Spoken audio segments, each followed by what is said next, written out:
Fala pessoal, hoje a gente vai falar sobre essa queda recente do Bitcoin. Ó, falar nele, olha aqui, ó, esse grande Bitica. E sempre que acontecem essas quedas, o que a gente mais tem são informações em YouTube, reportagens. Muitas delas são boas informações, outras são desinformações. E hoje a gente vai falar de forma bem objetiva, clara, rápida, mas com conteúdo, com dados específicos para mostrar o que aconteceu e quais são as minhas expectativas para o Bitcoin ao longo desse ano ou ao longo dos próximos anos. E a primeira coisa que você tem que fazer quando houver essas notícias em momentos de queda é identificar se aquilo procede ou não. Em fontes confiáveis, aquelas fontes no qual você julga ter credibilidade, porque vão surgir várias narrativas. Por exemplo, uma forte que tomou conta é que algumas grandes baleias haviam saído do mercado que identificaram que a computação quântica iria quebrar a criptografia do Bitcoin, isso corromperia toda a rede e isso aí faria com que toda a base fundamental do Bitcoin fosse por água abaixo. E você vai pesquisar, não existe isso. Na verdade, já se fala da computação quântica e o Bitcoin já há um bom tempo. Todas as vezes que há esses momentos de incerteza, né, de queda, muitas das pessoas, elas buscam uma justificativa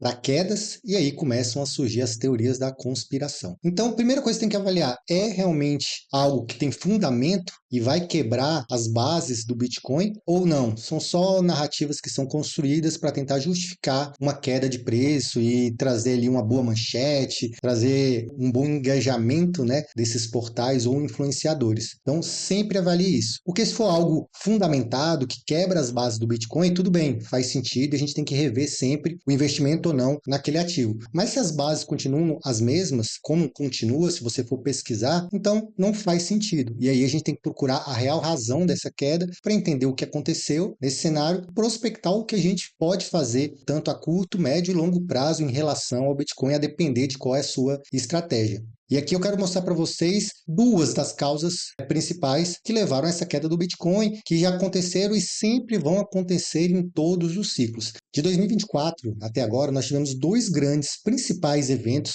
que fizeram o Bitcoin alcançar novos patamares de preço. O primeiro foi o ETF Spot de Bitcoin, que foi lançado em janeiro de 2024, e logo a sua aprovação nós tivemos uma grande alta, né? Foi uma notícia muito importante para esse ativo, porque a facilidade que você tem de investir em Bitcoin via ETF é muito maior. Então, são instrumentos muito utilizados, principalmente ali nos Estados Unidos, quem investe no exterior, e isso trouxe muita liquidez, muito dinheiro para dentro do Bitcoin, dando esse grande salto aqui de valorização, batendo ali 71, 72 mil dólares. O segundo evento foi em novembro de 2024, onde a gente teve a eleição do Trump, né? Muito pró-cripto, muitos discursos voltados à comunidade de cripto, e isso fez o Bitcoin alcançar novos patamares com a sua eleição. E dali para frente nós mantivemos, né, um movimento ali buscando novas altas, mas o principal desses dois foi a aprovação do ETF de Bitcoin, pela facilidade que isso traria para muitos investidores a entrar nesse mercado. E por que eu falo que o ETF foi o principal? Olha só esse gráfico. Aqui em amarelo nós temos a variação de preço do Bitcoin. Em verde aqui são as entradas dentro do ETF de Bitcoin, né, as compras que foram realizadas. Em vermelho aqui nós temos a saída, as vendas. Observa bem, olha aqui esse grande fluxo de entrada contra um fluxo pequeno aqui de saída. O que nós tivemos?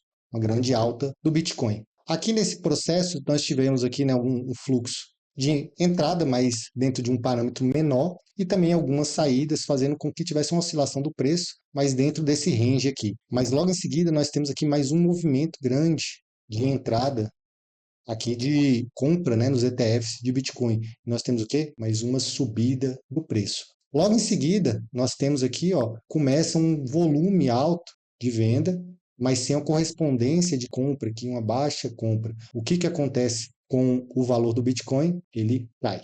E aí nós seguimos esse fluxo aqui, ó, uma nova entrada significativa, com uma venda que não segue a mesma proporção, a gente tem uma nova alta do Bitcoin. E aqui nós temos, mais recentemente agora, que começou a partir ali de janeiro de 2025, também tivemos um pico aqui, onde a gente chegou a renovar as nossas máximas aqui, né, com a compra significativa dos ETFs, mas logo em seguida nós tivemos um volume bem maior que de venda, fazendo o quê? A queda do Bitcoin. Só que aí, o que nós temos mais recentemente, agora, é esse volume aqui. Ó. Nós primeiro tivemos uma equivalência aqui, agora já mais para o final de janeiro e início de fevereiro, a gente tem um grande volume aqui de venda, principalmente nessa região aqui, que ocasionou essa última pernada de baixa que nós tivemos.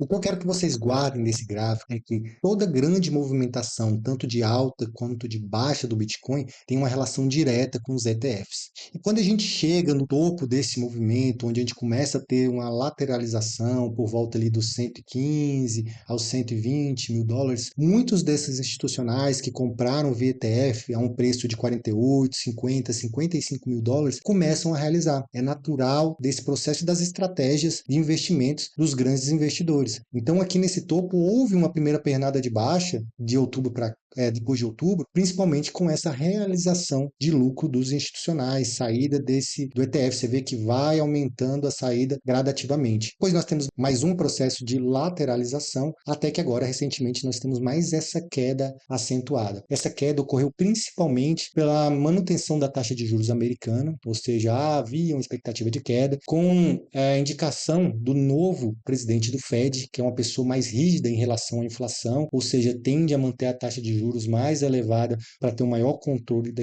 inflação, faz com que muitas pessoas que estavam em ativos de risco começam a rebalancear sua carteira, rotacionar sua carteira, trazendo novamente ali para o dólar, comprar tesouros americanos para ganhar uma rentabilidade num ativo mais seguro. Então, há todo um movimento de carteira e, nesse caso, uma saída de capital, ocasionando mais uma queda, mais uma saída efetiva de dinheiro dos ETFs, também impactando no preço do Bitcoin. Mas tem algo que agrava ainda mais ou acentua ainda mais essas quedas, que é a alavancagem. Muita gente se alavanca para poder pegar esse momento de mercado, esse hype, para ganhar mais, né, a ganância. E às vezes, por exemplo, alavanca 10, 20 vezes e você tem lá, supondo, R$ 100 para operar o mercado, mas você quer operar 1.000, você alavanca 10 vezes. Então, você tem um maior rendimento caso a operação vá no sentido que você está operando. Mas, se ela for no sentido contrário, por exemplo, está caindo e você apostou na alta, um movimento de 10% consome todo aquele dinheiro que você tinha como margem para a operação. Isso vira um problema em cascata, onde as pessoas vão sendo estopadas, vão sendo liquidadas por não ter a margem necessária.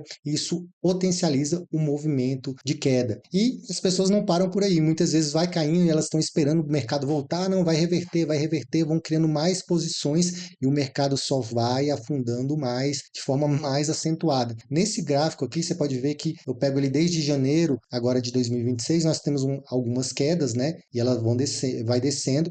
E aqui essa cor mais clara, que esse amarelo mais claro, significa grandes zonas de liquidez, onde tem muita gente ali que nessa região provavelmente vai ser liquidado porque não vai ter mais margem para a operação. E você pode ver que agora, mais recente, agora em fevereiro, a gente tinha essa zona aqui que foi sendo criada ao longo do tempo, muita gente confiando nessa retomada do mercado, apostando na alta novamente, e quando ela chega aqui nessa zona de liquidez, tem mais uma pancada para baixo. E é isso que eu falo, né? Um movimento que veio, chegou aqui aos 70 e pouco, 78, depois alcança essa zona de liquidez e dá mais uma movimentada para baixo, pegando os patamares que a gente chegou no Bitcoin aí de 59, 60 mil dólares. Então, esse é um outro problema do mercado, a alavancagem, né? Muita gente alavancado nesses movimentos, que culminou, né, nessa grande queda, foi parte a realização que ocorre por meio dos ETFs, né, muita retirada, que faz com que o mercado caia, mas é potencializado nessas quedas por essa alavancagem que faz o mercado ir mais fundo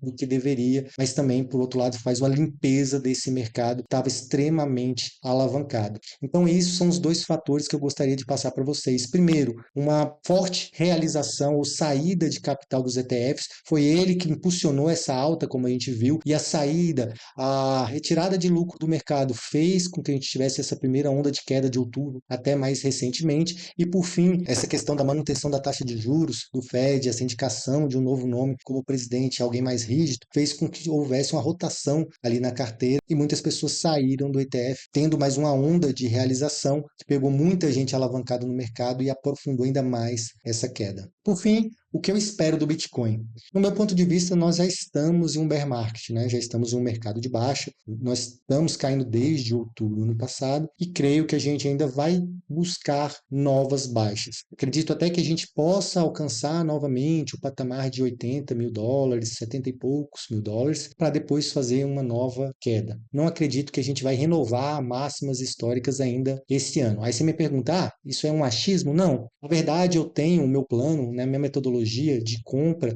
e também realização do Bitcoin que me dá esse direcionamento. Como é que ele é formado? Basicamente, eu pego parâmetros do ciclo do Bitcoin, pego parâmetros de dados on-chain da rede, do sistema do Bitcoin, pego os dados técnicos também e dados de sentimento do mercado e monto um indicador para mim. Eu sei que pode ter ficado meio nebuloso para você o que eu falei, mas eu vou fazer um vídeo específico sobre isso, mostrando quais são os meus indicadores para entrada e saída do mercado, que faz parte dessa minha metodologia que eu falei.